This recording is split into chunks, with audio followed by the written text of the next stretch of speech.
Siamo con Héloïse Ferlay, regista del cortometraggio di animazione To the Dusty Sea, in competizione per la sezione internazionale. Hello, Héloïse, and welcome to our festival. Hello. Well, I wanted to ask you a couple of questions about your short film, which is very beautiful, very strong and emotional. And Thank you. it is shot in stop motion. Stop motion is a unique method and technique for the animation because it uses so many materials, and materials become a form of expression in your short. You have used a wide variety of materials, like an artist would do it, and every material has a precise uh, is used as a symbol or to empathize certain parts of the film. So I wanted to ask you, what was your work on materials and what were your intentions while shooting the film? Well, it's fun that you said it was a very wide range of materials because actually at the very beginning, I wanted to use many more, and then with the chief decorator, we decided to shorten the list, and so we have one main material, which is the wool, which consists the puppets, and this wool. Is at the same time easy to mold, easy to work with, like easier than the usual latex or latex form that is used in stop motion puppets or plastilin that you can see in Artman films. And this wool, it's like recalling us to our childhood teddy bears and stuff like this. So it has this very unique way to catch the light, and it's closer to some skin for me than the latex, which looks a bit more like plastic. And so for me, the wool was a very important thing, and also it's like the material I cherish the most because I really like to work with wool and textiles. And for the backgrounds, our the main thing we had in mind was to not use anything shiny, except it was in a good reason. Instead it was a good reason in the film. Like for example, the scissors in the hand of the little girl, they are catching so much more light because everything else around is like soft and matte. And so for this we used like uh, very little metal and a lot of cardboard and textile and natural flowers, and everything was painted in matte gouache, so matte painting. And I I I wanted to create some thing where you could see I used real materials from real life, but at the same time you're forgetting it because of the scale, which is very close from the faces of of the of the puppets, and you're forgetting that you're seeing real flowers or real branches, and I'm like playing with the scales with these materials. Well, the film has a very, artisanal look. It's very, very well done from this point of Mm. view. And also the story is emotionally very strong. And I wanted to ask you if it comes from a personal background or if you have any other reasons why you felt the urgency to tell it. So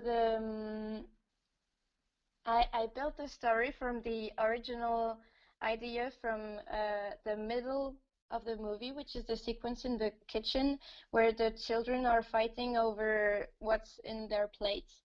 And this little part of the story came from a very dear friend, very close friend of mine, who was telling me that during his childhood, he had his older brother always stealing food from him and eating much more, and they were quite poor and had not much money to get some food.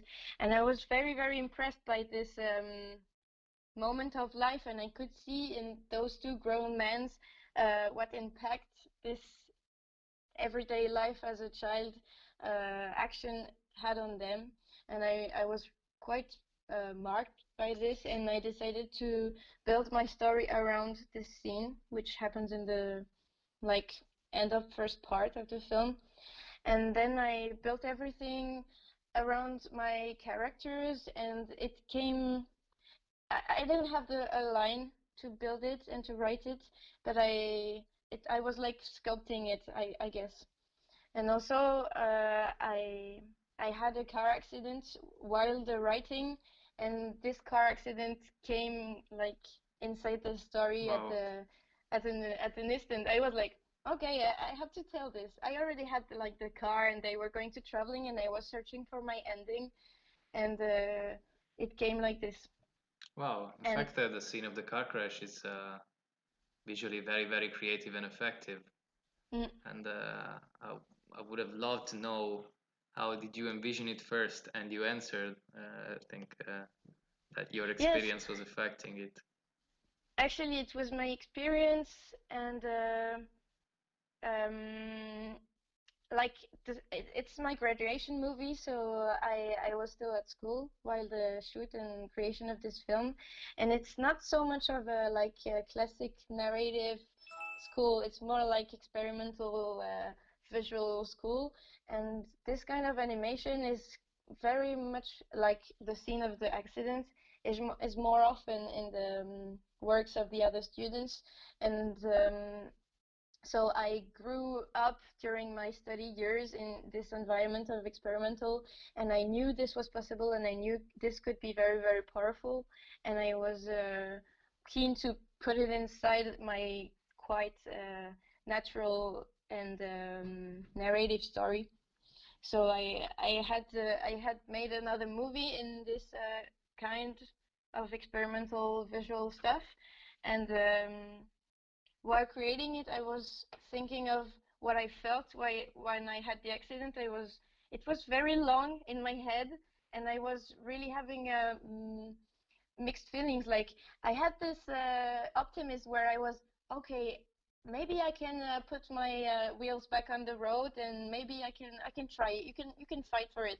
And at the same time, I had another little voice saying, you know, this is lost. I don't know why you're fighting for it, because you're going to crash and you're going to die. This is the end. And so this is what I used to make this little sequence of the accident. And also I used it to like heal myself and heal all my characters in the movie, because it's a quite good event in the film. Wow. And I wanted to ask you a little bit more about the cinematography of the film, which resembles it resembles a live action film. It has a very Yes. peculiar lighting for stop motion films. And would you tell us how you worked on it, on how you worked on lights, and what kind of effect you wanted to achieve? Yes. For the mise en scène and the cinematography of the film, like I was always thinking of making it like a live action movie, and this actually had quite a lot of impact on to my teachers and the other people I was working with, because my teachers were like, why is it looking so much like a live action movie? Like, we don't understand. It has no meaning making a film like this in animation, because it looks so much like a live action. And this is like something you hear a lot when you want to do animation, because it's like so much more expensive.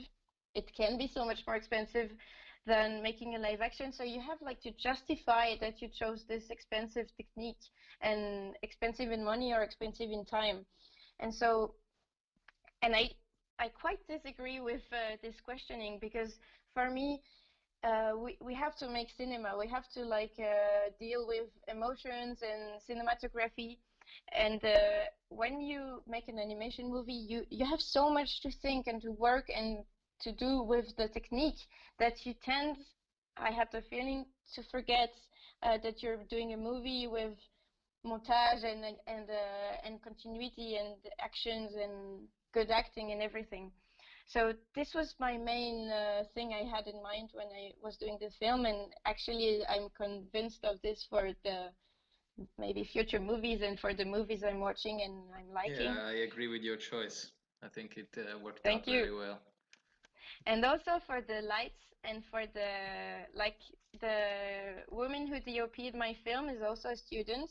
She's Charlotte Neri, and she works for live action movies normally.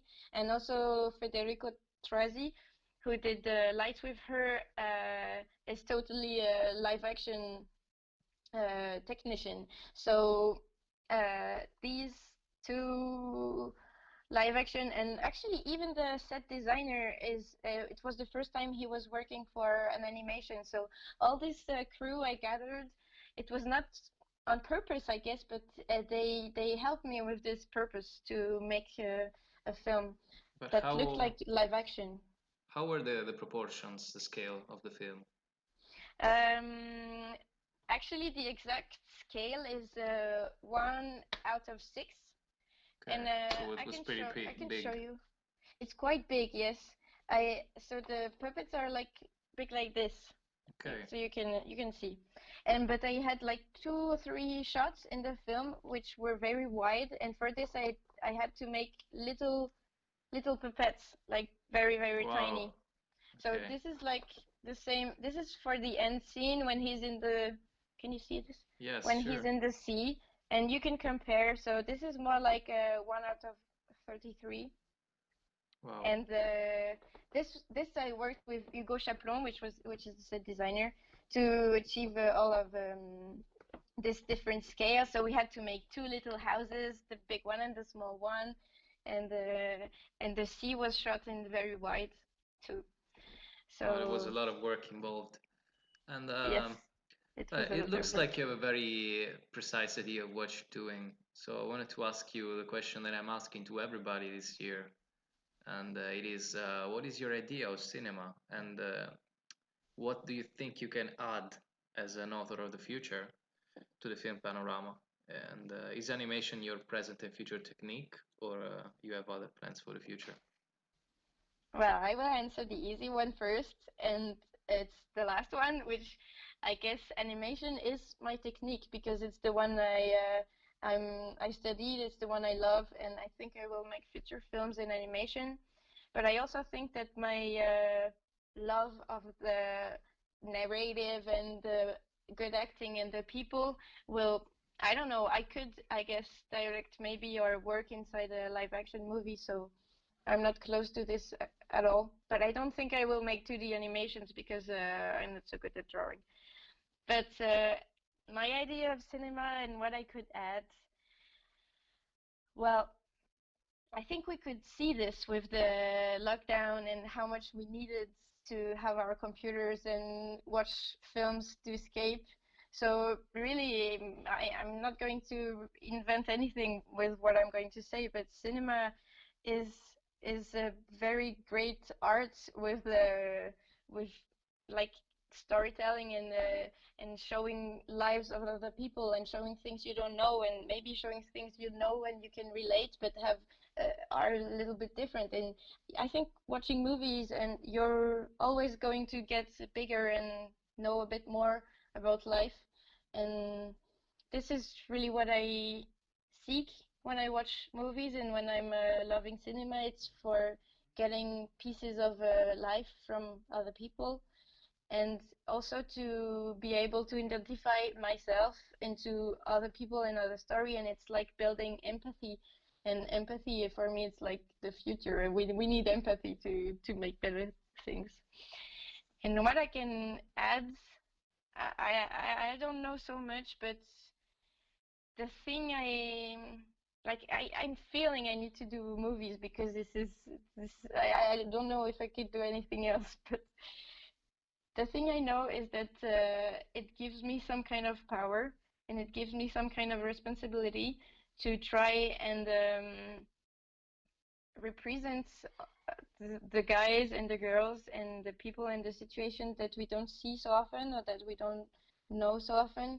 And when I was doing this film, I was really thinking, like in the beginning, when you write your story, I was really concerned with, okay, is it going to be a little girl or a little boy? And this is going to change so much of the movie. And maybe maybe I could have put some bra on the breasts of my mother when she's in the water in the end. And this was quite a big deal because I was asking myself, should I follow some kind of society asking me something, or should I use this power I have to show nudity inside this film, which is also a film for children?